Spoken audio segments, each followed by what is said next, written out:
cómo se cierra el telón del primer acto?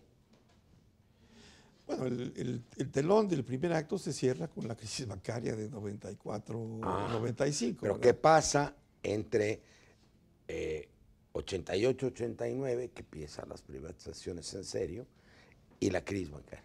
Bueno, la privatización es un muy buen negocio para el gobierno.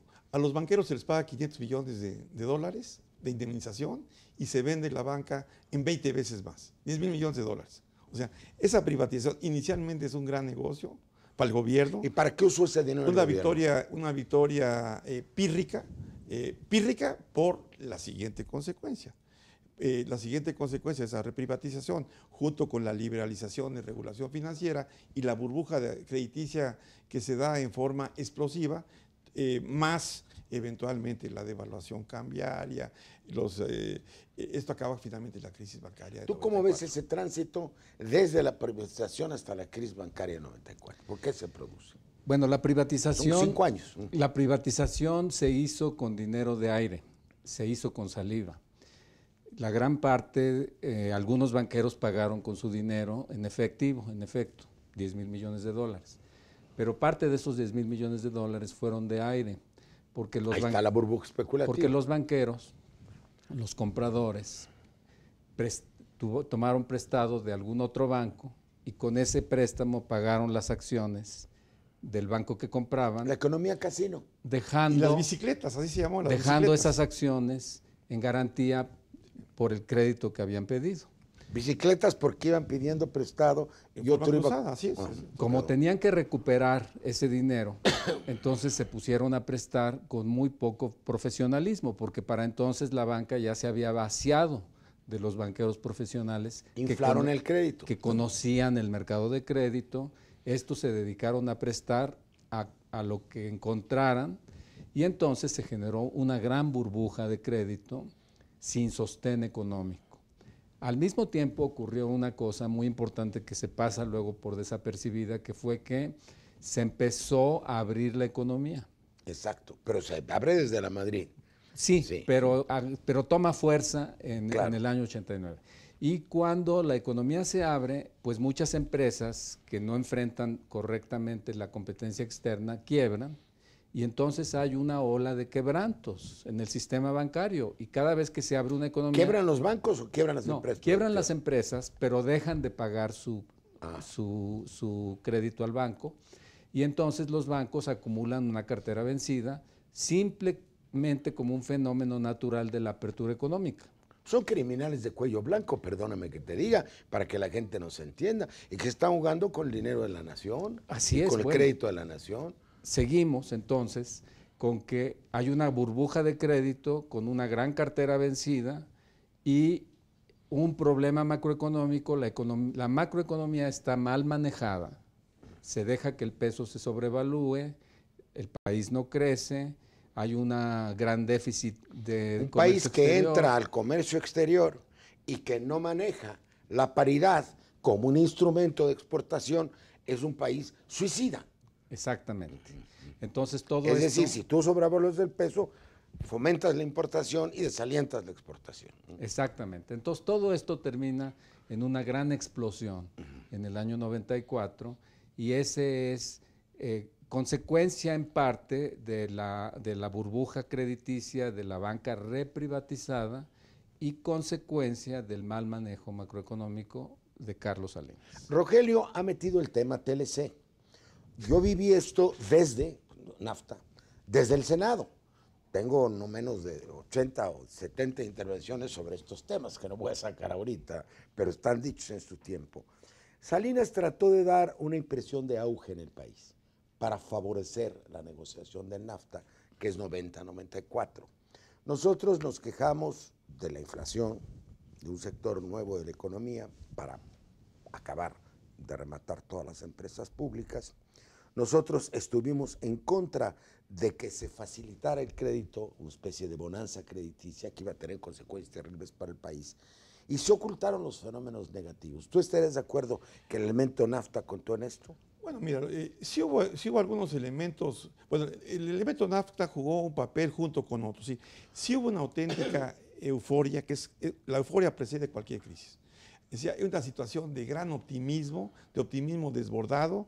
Recuerdas que había la imagen de que No es un México, consejo contra enamorados, ¿eh? Está hablando de cuestiones bancarias. La euforia en el amor se vale, ¿eh? pero aquí es algo que siempre precede las crisis. Había un gran optimismo, ya éramos un milagro económico, ya éramos país casi primermundista, La por entrada el a la TLC, OCDE. la OCDE, había un ambiente de que éramos ya un país primermundista. Pero todo un invento, era de saliva. Y entonces como dice había, Rogelio. bueno, había unas cosas que no eran de saliva, eran reales. Sí había un optimismo desbordado que precede a cualquier crisis.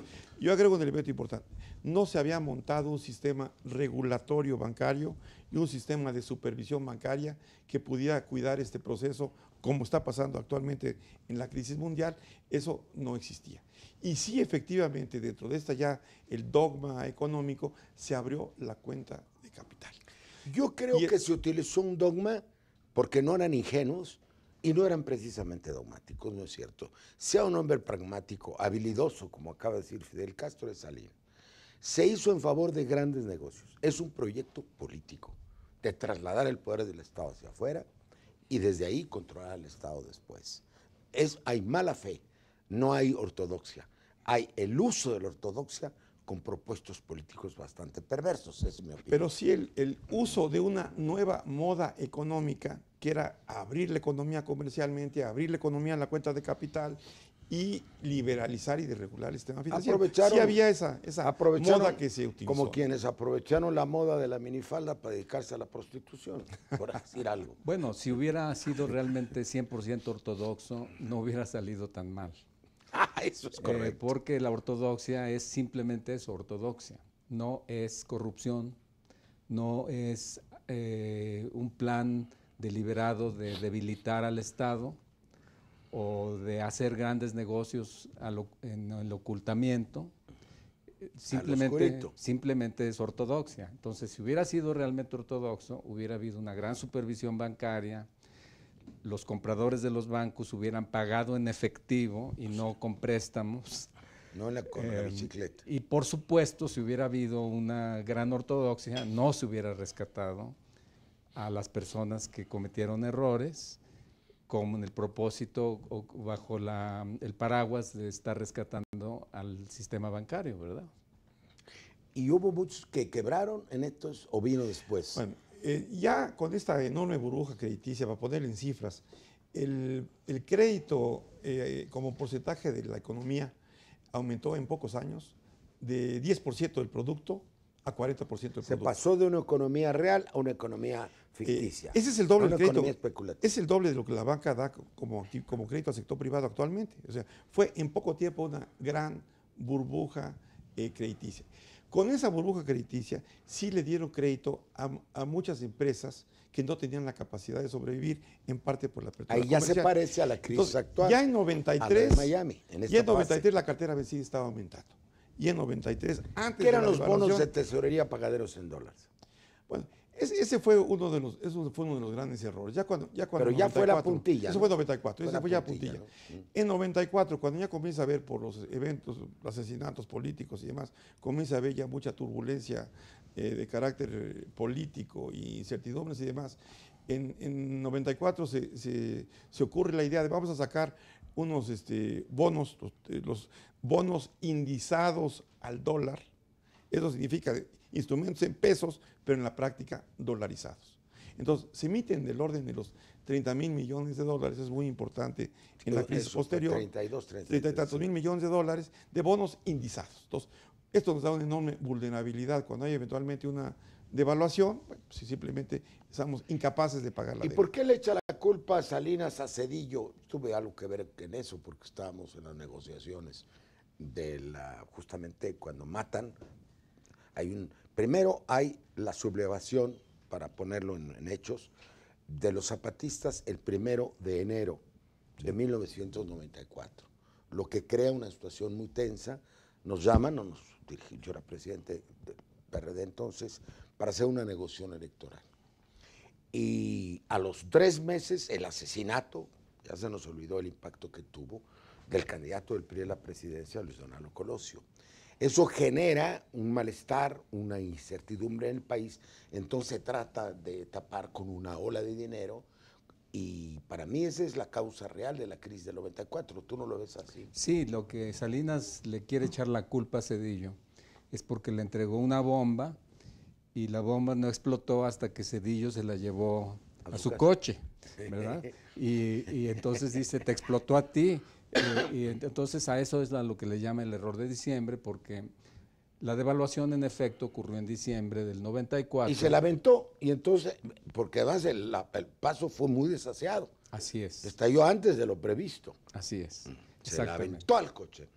Y en realidad Salinas mantuvo al peso con medidas artificiales, emitiendo deuda en tesobonos, que no tenían ningún apoyo de reservas, ni ningún apoyo de exportaciones, con tal de que los inversionistas no se llevaran ese dinero de las reservas, porque no hubiera habido reservas. Entonces, él mantuvo esos tesobonos, estuvo emitiendo cada vez más esa deuda.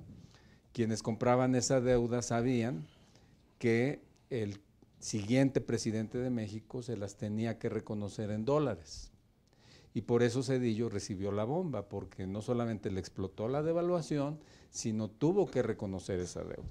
Esta es la parte explosiva de los actos. Nos están llamando a otro. Nos quedamos en la bomba que explota. Aquí se cae el segundo telón. Muy bien, ¿qué es exactamente?